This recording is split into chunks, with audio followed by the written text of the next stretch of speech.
हर हर महादेव, जय भोलेनाथ। दोस्तों आइए जानते हैं कुछ बहुत ही महत्वपूर्ण बातों के बारे में, बहुत ही महत्वपूर्ण उपायों के बारे में, जानकारियों के बारे में। पूज्य गुरुदेव के श्रीमुख से उन्हीं की कथा के दौरान जब वो बता रहे थे तो कुछ अंश को मैं यहाँ प्रस्तुत कर रही हूँ। तो चलिए सुनते हैं उन्हीं के श्रीमुख से बहुत ही महत्वपूर्ण जानकारी। सती में और पार्वती में एक अंतर भारी है। सती माँ धनवान है और पार्वती मैया गुणवान है। इसलिए पूरी दुनिया में जितने भी व्रत हैं, पूरी भारत की भूमि पर जितने व्रत होते हैं, कोई व्रत लक्ष्मी जी का नहीं है। भारत की भूमि पर कोई व्रत सरस्वती मैया का नहीं है। भारत की भूमि पर कोई व्रत इंद्राणी का नहीं है। भारत की भूमि पर कोई व्रत किसी देवी का नहीं है। जितना भारत की भूमि पर एक व्रत भारी है वो है माता पार्वती जी का। तीज का व्रत करोगे तो पार्वती जी का है। चतुर्थी का व्रत करोगे तो पार्वती जी का है। छठ का व्रत करोगे तो पार्वती जी का है। आप जितने व्रत देवी जी का करोगे नवरात्र में तो पार्वती जी का है। भारत की भूमि पर जितने व्रत हुए नारियों के, छोटी तीज, बड़ी तीज, हरतालिका तीज, करवा चौथ, जितने चतुर्थी के व्रत, जितने तीज के व्रत, जितने छठ के व्रत, जितने भारत की भूमि पर हुए, ये सब माता पार्वती जी के हैं। पार्वती के क्यों हैं?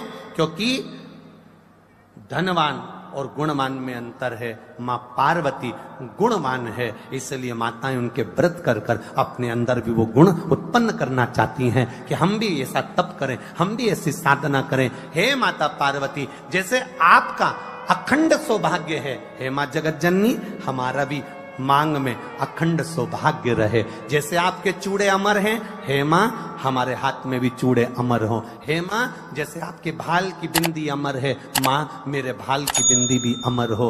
हे मां जैसे आपके नैनों का सुरमा, बालों का गजरा अमर है, हे माता पार्वती हमारे भी नैनों का सुरमा और बालों का गजरा अमर कर देना। बस इतनी सी कृपा नारी माता पार्वती से मांगा करती है, मां पार्वती से चाहती है। सूचक वस्तुओं का जो दान करता है वो जीवन में कभी विधवा नहीं होता। महाराज वो 8 वस्तुएं बताई हैं। पहला कुमकुम, दूसरा पुष्प, चाहे लाल हो, चाहे सफेद हो, चाहे पीला हो, पुष्प कोई भी हो। तीसरे नंबर पर है चंदन। चौथे नंबर पर है तांबुल, 5वें नंबर पर है काजल। छठे नंबर पर है ईख। क्या बोलते हैं यहां पर ईख को? क्या बोलते हैं? गन्ना, ईख। 7वें नंबर पर है लौंग, खाने वाली जो लौंग होती है, लौंग। और 7वें नंबर पर है, 8वें नंबर पर है जीरा।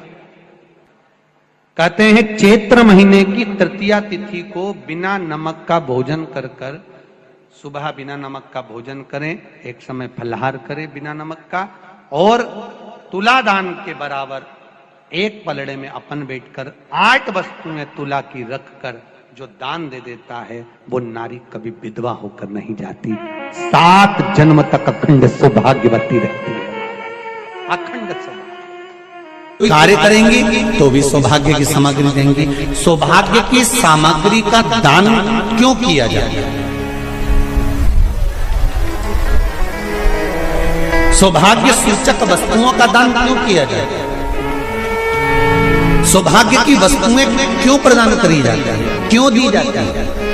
उसका कारण क्या है?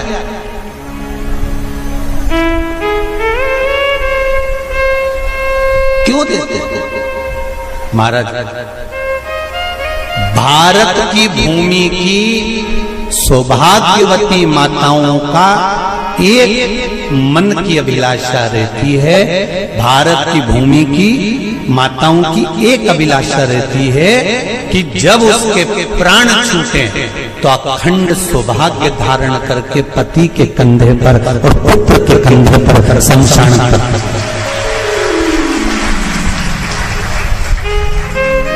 ये भारत की भूमि की माताओं की सोच, उनके मन का संकल्प, उनके मन का भाव। और विदेश की माताओं का क्या संकल्प होता है? महाराज भारत का एक संत विदेश गया और भारत के संत जब विदेश गए तो वहां पर एक मां, एक स्त्री पति की कब्र के पास में बैठकर पंखा कर रही थी। भारत के संत को बड़ा दुख हुआ। देखो हमारे यहाँ की माताएं तो पति के साथ सती हो जाती हैं। हमारे भारत की भूमि की माताएं तो पति के साथ सती हो जाती हैं, पर ये तो विदेश की माताएं तो भारत की माता से भी बढ़कर है कि पति मर गया, कब्र के अंदर है, तो भी पंखा कर रही हैं। ये तो इनसे भी बड़ी है, भारत की माता से भी बड़ी ये विदेश की माता। तो भारत के संत से रहा नहीं गया और भारत के संत ने जाकर पूछ लिया विदेश की माता से, माँ जी एक बात बताओ, हमारे यहाँ पति के साथ पत्नी सती हो जाती है, वो प्रथम गिनती में आती है, पर तुम तो उससे भी बड़ी हो कि पति मर गया उसके बाद भी उसकी कब्र को पंखा कर रही हो। इतने में विदेश की माता ने कहा, मैं पति को पंखा नहीं कर रही, हमारे यहाँ नियम है जब तक पति की कब्र नहीं सूख जाए हम दूसरी शादी नहीं कर सकते, इसलिए पंखे से सुखा रहा।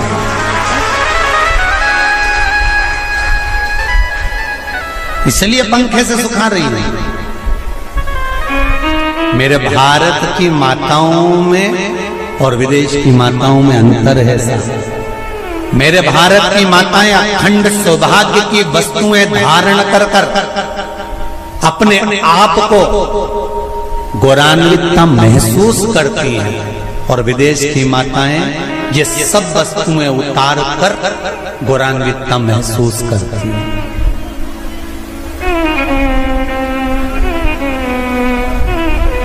क्यों देते हैं चूड़ी का दान, क्यों देते हैं बिंदी का दान, क्यों देते हैं अखंड सौभाग्य का दान?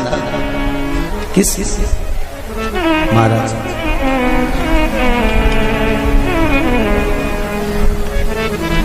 मेरे हाथों में भर भर के चूड़ी रहे, मेरे हाथों में भर भर के चूड़ी और मैया कोई काम नहीं, मेरे मस्तक पे चमकती चूनर रहे, मेरे मस्तक पे चमकती चूनर और मैया कोई काम नहीं, मेरी मांगों में भर भर के सिंदूर रहे, मेरी मांगों में भर भर के सिंदूर रहे और मैया कोई कामना नहीं, मेरे पाँव में बिछुड़ी का जोड़ा रहे, एक बिछुड़ी नहीं, कितनी? 2, 3, 4, 5, एक एक पाँव में जोड़े से बिछुड़ी होना चाहिए, केवल एक नहीं, सिंगल नहीं। वो तो आजकल का फैशन हो गया महाराज, जो केवल एक बिछुड़ी धारण कर लो उसी में फैशन दिखे। श्रावण की शिव महापुराण की कथा कहती है जब बेटी को विदा करा जाता है और पहली बार बेटी के पांव में जब बिछुड़ी डाली जाती है तो वो बिछुड़ी भी अलग अलग नहीं होती, उस बिछुड़ी के जोड़ को चेन से एक दूसरे से बंधा हुआ होता। बोला सही है कि गलत? जितने आस्था चैनल पर कथा सुन रहे हैं, जितने फेसबुक पर सुन रहे हैं, यूट्यूब पर सुन रहे हैं, सुन लेना कि मेरे भारत की माताओं का जब पाणी ग्रहण संस्कार किसी बेटी का होता है, उसके पांव में जब पहली बार बिछुड़ा पिनाया जाता है, बिछुड़ी पिनाई जाती है, तो वो बिछुड़ी भी एक दूसरे से बंधी हुई होती है, चेन से बंधी हुई होती है। उसको अलग अलग वाली बिछुड़ी शादी के मंडप में नहीं पहनाई जाती। क्यों? जैसे ये बिछुड़ी एक दूसरे से पांव में बंधी हुई है, तुम्हारी जिंदगी अंतिम श्वास तक ऐसी ही बंधी है, यही बनना चाहिए। तो अब माताओं ने थोड़ा सा फैशन चेंज कर दिया, अब पाँव में ज्यादा बिछुड़ी नहीं पहनती, गड़ती है, चुभती है, एक बिछुड़ी धारण महाराज, पर नहीं, बिछुड़ी भी दो हो, जोड़े से। हमारी माताएं, भारत की भूमि की जो माताएं हैं, ये चूड़ी भी हाथ में पहनती है तो जोड़े से पहनती है। बोलो जैसा सही है कि गलत है? एक अकेली चूड़ी माताएं हाथ में धारण नहीं करती हैं।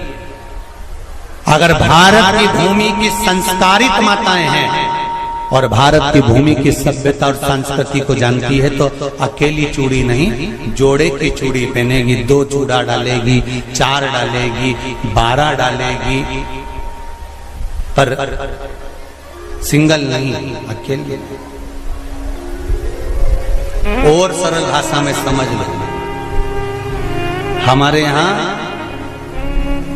ठेले पर लेने जाओ तो जो केले अपन खाते हैं वो भी सिंगल नहीं देते, उसको भी जोड़े से दिया जाता है। 2 दूं की, 12 दूं की, आधी दर्जन दूं की, 1 दर्जन दूं। अब अंदाजा लगाइए। हमारे यहां देने का भी एक भाव है। श्रावण के महीने की शिव महापुराण की कथा, जिसका नाम है श्रावण शिव महापुराण की कथा, ये कहती है कि पार्वती जी ने और गंगा जी ने ये चतुर्मास में जितना सौभाग्य का दान दिया है, उनके बराबर दुनिया का कोई व्यक्ति इतना सौभाग्य का दान नहीं दे सकता जो माता गंगा और पार्वती दोनों दान दे रहे।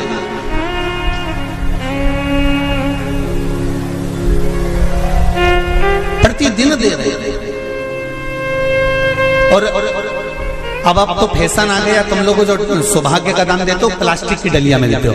पर एक एक पुराण को उठा कर देख लेना, एक एक उद्यापन को उठा कर देख लेना। जितनी तुम कथा तुम्हारे घर में छोटी छोटी कथाओं की पोथियां पढ़ी हो, उनको उठा कर देख लेना। उसमें नहीं लिखा कि प्लास्टिक की डलिया में सौभाग्य की वस्तु का दान दिया जाता है। उसमें लिखा है बांस की पिटारी में, बांस की डलिया में सौभाग्य की वस्तुओं का दान दिया गया।